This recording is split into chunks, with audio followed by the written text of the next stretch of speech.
داؤد صاحب، آج کے زمانے میں اگر لڑکی کی عمر لڑکے سے زیادہ ہو تو ان کے گھر میں اس کی مائیں، بہنیں، خاندان والے ایسی ایسی باتیں سناتے ہیں لڑکے کو، لڑکی کو بھی 2 سال بھی بڑی ہو تو، سال بھی بڑی ہو تو بہت بہت تانے پڑتے ہیں.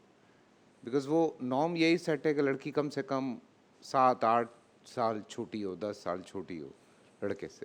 لیکن اگر 1 سال 1.5 سال، میں وہی تو اب جب میں نے پروگرام بھی شروع کیا تو میں یہی کہہ رہا تھا کہ بہت سارے نارمز بریک ہوئے ہیں، بہت ساری چیزیں بریک ہوئی ہوئی ہیں.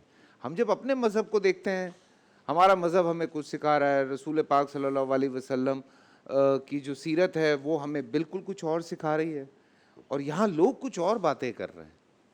سو یہ بڑی ضروری چیزیں ہیں میرے خیال سے. جی حضرت، معذرت. بسم اللہ الرحمن الرحیم. اللہم صلی وسلم وبارک علی سیدنا مولانا محمد وعلی آلہ وصحبہ وبارک وسلم.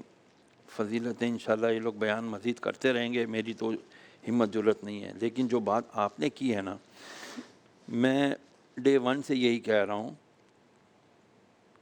کہ ہمیں آرگینک سے ہٹا کے نا، نیچر سے ہٹا کے آرٹیفیشل پہ لے آیا گیا ہے، سنتھیٹک پہ لے آیا گیا.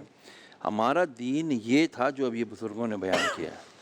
یہ بیوی شوہر سے معافی مانگ رہی ہے، شوہر بیوی کا ہار دیکھ کے رو رہا ہے. یہ بنیاد ہے ہماری.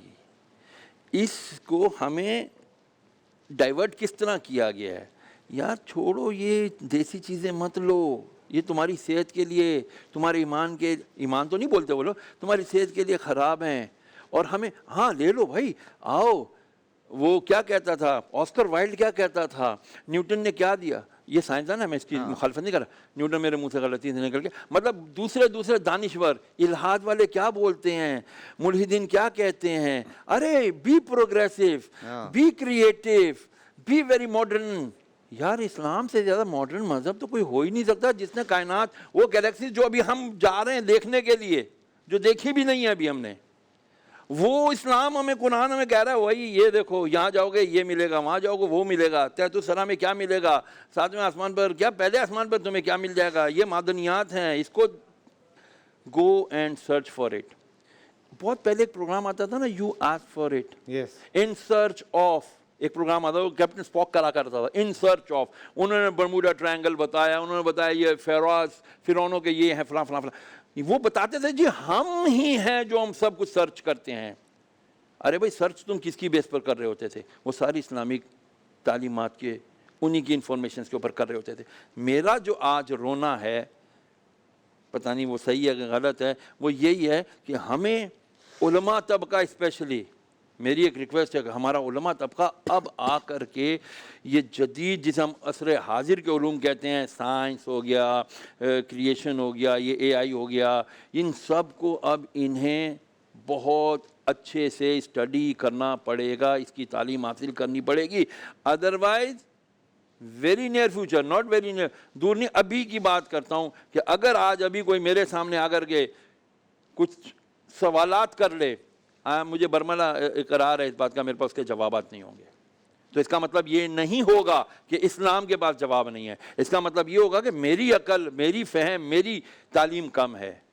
اب جو میں امی عائشہ صدیقہ، خدیجہ الکبریٰ رضی اللہ تعالیٰ عنہ کا صرف ایک بات مجھے اتنی انسپائر کی، میں حیران ہوتا ہوں کہ جو دنیا کا سب سے پہلا آزاد کرنے والا جو چیریٹی کیمپ تھا وہ امی خدیجہ الکبریٰ نے لگایا تھا. واہ واہ، سبحان اللہ. کہ جب آقا علیہ السلام رو رہے تھے، عمار بن یاسر پر ظلم ہو رہے تھے، حضرت یاسر پر ظلم ہو رہے تھے، آقا علیہ السلام رو رہے تھے، تو امی صاحبہ نے پوچھا سلام اللہ علیہ کہ یا رسول اللہ کیوں غمگین ہے؟ فرمایا اس لیے کہ میرے اب تک جتنے ایمان لائے ہیں یہ سارے غلام ہیں، میں کس طرح سے ان کو آزاد کروں؟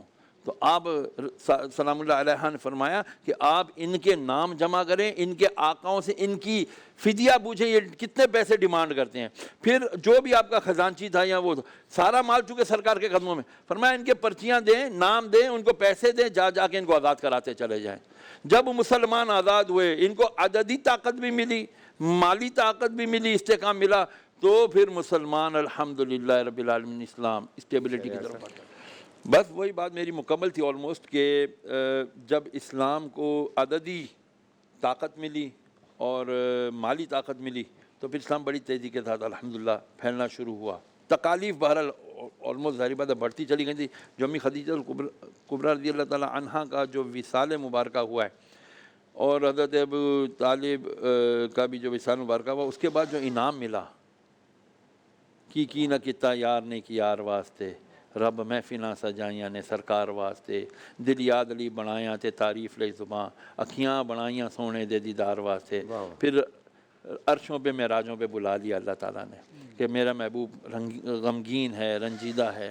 ایسی ہستیاں ان سے بچھڑ گئی ہیں کہ جو ان سے ان کی بڑی محبت تھی. تو بہرحال